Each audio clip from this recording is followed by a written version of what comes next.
श्री शिवाय नमस्तुभ्यम। दोस्तों आइए प्रदीप मिश्रा के मुखारबिंद से जानते हैं आज का उपाय। जानते हैं कि 28 अप्रैल 2026 यानी मंगलवार को पड़ रही है वैशाख महीने की प्रदोष व्रत। और दोस्तों ये वह तिथि है जो वैशाख महीने में पड़ने वाली सबसे बड़ी तिथि है, क्योंकि ये मंगलवार के दिन पड़ रही है। और हमारे हिंदू धर्म में इसका बहुत ही बड़ा और विशेष महत्व होता है। पूज्य गुरुजी ने कहा है कि अगर कभी भी मौका लग जाए और वैशाख महीने की प्रदोष व्रत मंगलवार को पड़ जाए तो आप लोगों को सिर्फ और सिर्फ 11 गेहूं के दाने वाला उपाय तो अवश्य ही करना चाहिए, क्योंकि इन दोनों तिथियों का संयोग बहुत ही कम आता है। इसी के साथ दोस्तों गुरुजी ने कहा है कि जब भी वैशाख महीने की प्रदोष व्रत पड़े तो आप लोगों को सिर्फ और सिर्फ 11 गेहूं के दाने वाला उपाय तो अवश्य करना। यह उपाय इतना खास है कि अगर आपने सही मुहूर्त पर सही क्रिया अनुसार 11 गेहूं के दाने वाला उपाय कर लिया, जो प्राचीन काल के समय का महा उपाय है, तो मान के चलिए दोस्तों, महादेव जी के आशीर्वाद से आपके जीवन का कितना ही बड़ा दुख हो उससे आपको मुक्ति मिल जाएगी। आपकी कोई भी मनोकामना हो, मान लीजिए आप नौकरी की तैयारी कर रहे थे तो आपकी नौकरी लग जाएगी, आपका बंद पड़ा व्यापार चल पड़ेगा। और दोस्तों आप जिस बीमारी से आप बहुत दिनों से परेशान थे उस बीमारी से आपको मुक्ति मिल जाएगी। आपके जीवन में धन आना शुरू हो जाएगा, आपके जीवन में धन आने के नए नए रास्ते खुल जाएंगे। और मान के चलिए दोस्तों, फिर आपको किसी भी प्रकार की परेशानी का सामना नहीं करना पड़ेगा। इसीलिए दोस्तों 28 अप्रैल मंगलवार के दिन आप लोगों को इस वाले उपाय को जरूर कर लेना है। भले ही आपने पूरे साल भर इस उपाय को ना किया हो, पर अगर आपने इस वैशाख महीने में पड़ने वाली प्रदोष व्रत के दिन अगर इस वाले उपाय को कर लिया तो आपको इस उपाय को करने का वह फल मिलेगा जिसकी आपने कभी भी नहीं करी होगी। इसीलिए आप लोग इस गेहूं वाले उपाय को एक बार जरूर कर लेना, ताकि आप लोगों के हाथ से ये मौका ना जा सके और आपको इस उपाय को करने का फल मिल सके। दोस्तों ये उपाय पंडित जी ने अपनी अभी की ही शिव महापुराण की कथा में बताया है, जो इस उपाय को आज हम आपको बहुत अच्छे से समझाने वाले हैं। इस वीडियो को देखने के बाद इस उपाय को समझने के लिए आपको कोई और वीडियो को देखने की जरूरत नहीं पड़ेगी।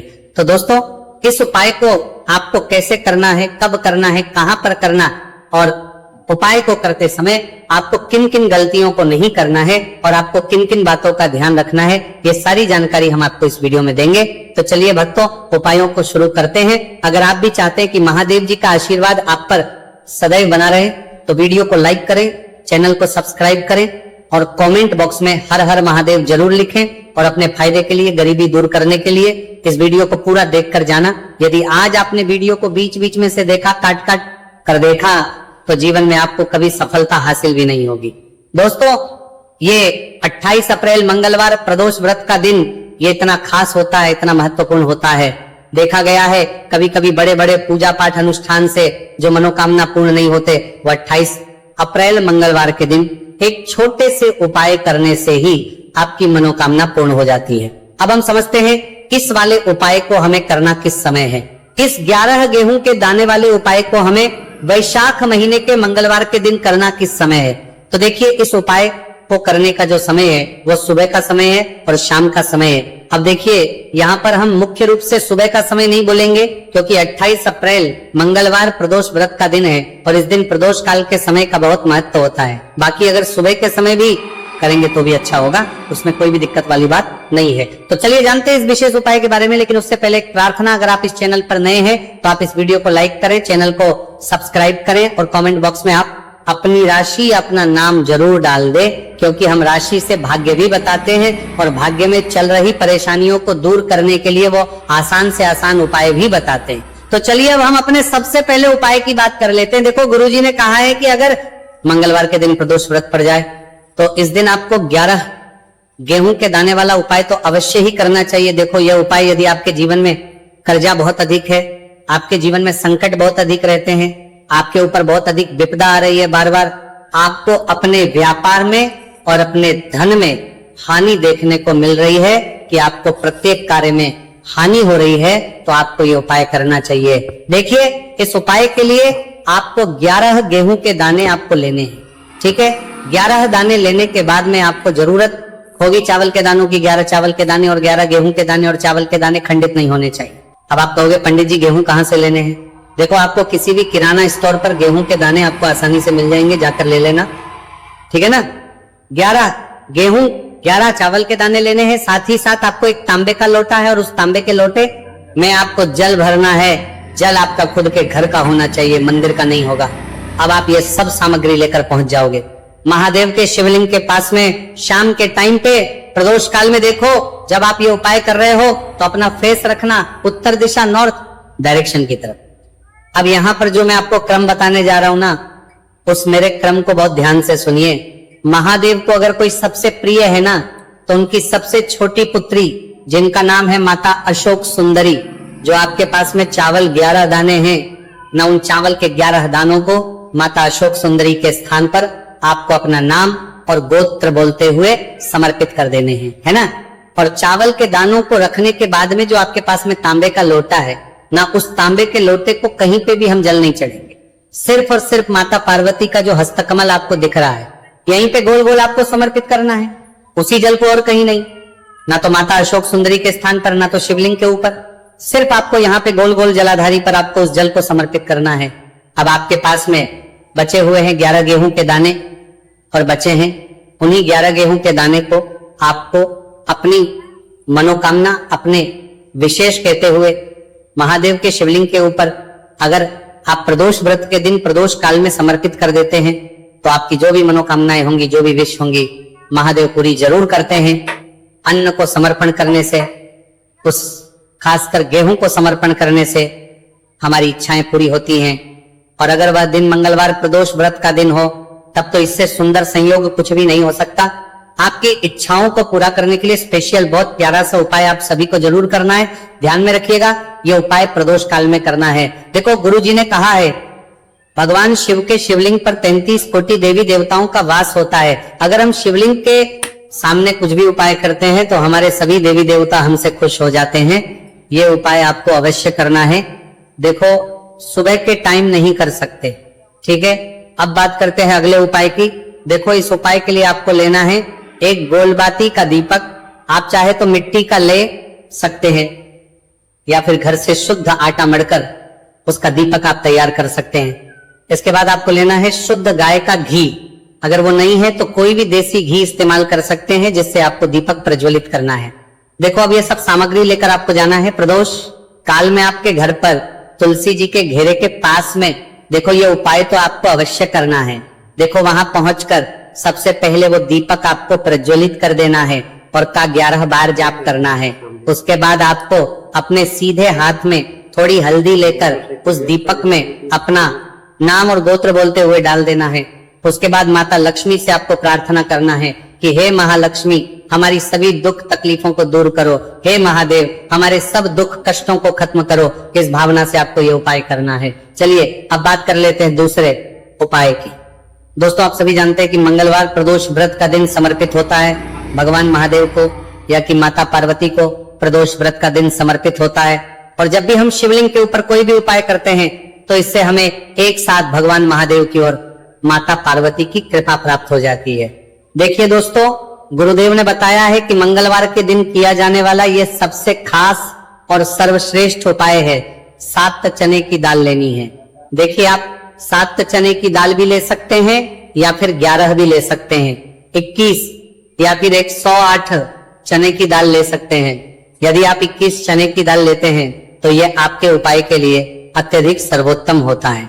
तो इस प्रकार से आप कम से कम 7 चने की दाल ले सकते हैं और अधिक से अधिक आप 108 चने की दाल ले सकते हैं। अब देखिए इसी के साथ में आपको मात्र 1 लोटा शुद्ध जल लेना होगा तांबे के पात्र के अंदर अपने ही घर से, और साथ ही में आपको मात्र 1 से 2 गू के टुकड़े भी लेने हैं।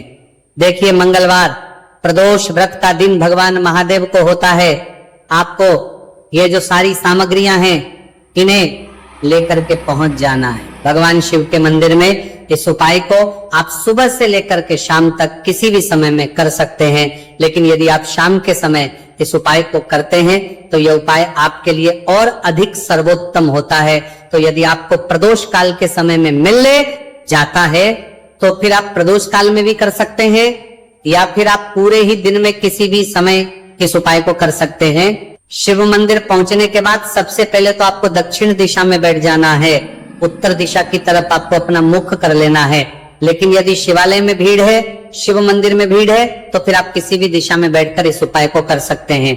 तो देखिए, सबसे पहले आपके पास जो गुड़ के टुकड़े हैं, जो आप गुड़ के टुकड़े लेकर के आए थे, उन्हें आपको शिवलिंग के सामने ही जो आपके पास एक लोटा जल है, उस पात्र में आपको ये गुड़ के टुकड़े डाल देना है। इसी के साथ में आप जो चने की दाल लेकर के थे, चाहे आप 7 चने की दाल लेकर के आए हैं, 11-21, जितने भी आप चने की दाल लेकर के आए हैं, इस चने की दाल के ऊपर आपको जो आपके पास गुड़ वाला जल आपने तैयार किया है, इसमें से थोड़ा सा जल आपको इस चने की दाल पर डाल लेना है।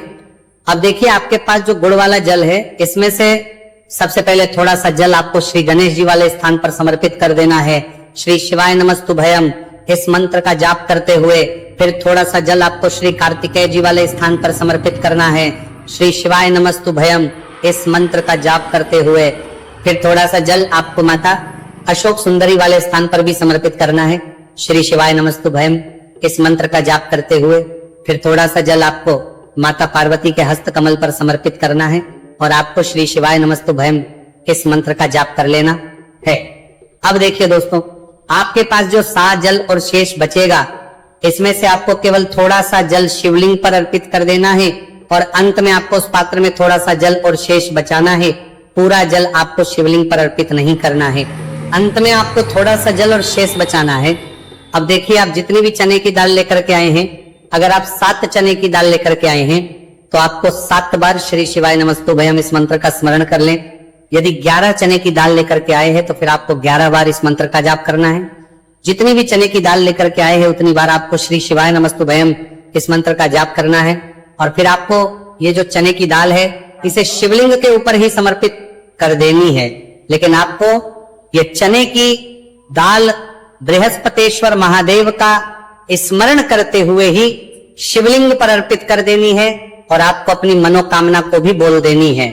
आप जो भी मनोकामना है, चाहे वह धन प्राप्ति को लेकर हो, नौकरी से संबंधित हो, विवाह से संबंधित हो, या फिर आपके मकान जमीन जायदाद से संबंधित हो, चाहे ग्रह क्लेश से संबंधित हो, या फिर किसी भी प्रकार की जो मनोकामना है, उसे आपको बृहस्पतेश्वर महादेव से परिपूर्ण करने की प्रार्थना कर लेनी है। और इसके बाद आपके पास जो पात्र के अंदर थोड़ा सा से जल और बचा हुआ था, इसे भी आपको धीरे धीरे भगवान शिव की पर ही अर्पित कर देना होगा। श्री शिवाय नमस्तुभयम इस मंत्र का जाप करते हुए पूज्य गुरु जी कहते हैं कि वैशाख महीने का मंगलवार प्रदोष व्रत को जो भी व्यक्ति इस प्रकार से यह चमत्कारिक उपाय कर लेता है, तो उसकी जो मनोकामना है वह भगवान लक्ष्मी नारायण की कृपा से तथा महादेव की कृपा से बहुत ही जल्द परिपूर्ण हो जाती है। बात करते हैं अगले उपाय की। देखो, इस उपाय के लिए आपको मात्र 2 लौंग लेनी होगी, या कि आपको लौंग का जोड़ा लेना है। 2 फूल वाली आपको लौंग लेनी है। लौंग का जोड़ा कहीं से भी खंडित नहीं होना चाहिए, इस बात का ध्यान रखें।